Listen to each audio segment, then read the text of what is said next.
Welcome to the Slop Temple. We pray this video helps. Choose firm pickling cucumbers 2 to 4 inches long and free of blemishes.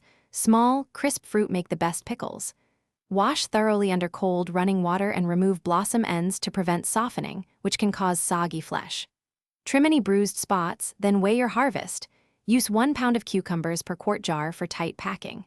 If you prefer spears, quarter lengthwise. For chips, slice 1/8 inch thick. Keep cucumbers chilled until packing to preserve crunch and reduce bacterial growth before brining. Make brine with 2 cups vinegar, 5%, 2 cups water, and 1 tablespoon salt per pint. Heat to dissolve salt and cool slightly before pouring. Add 1 tablespoon sugar only for half-sour pickles if desired, balancing sweet and tangy notes.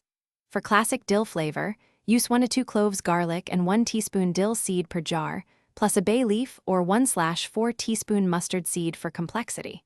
Pour hot brine over cucumbers, leaving 1/2 inch headspace, and remove air bubbles with a non-metallic spatula. Pack cucumbers tightly in jars, leaving 1/2 inch headspace so brine covers produce without overflow. Wipe rims clean and apply lids. Process pint jars in boiling water bath for 10 minutes at sea level, adjusting time for altitude by adding 1 minute per 1,000 feet above sea level. This ensures safe sealing. After processing, let jars rest 12 to 24 hours, check seals. Then store pickles in a cool, dark place for at least 2 weeks before eating to develop full flavor. Thanks for watching. Consider subscribing if we helped you.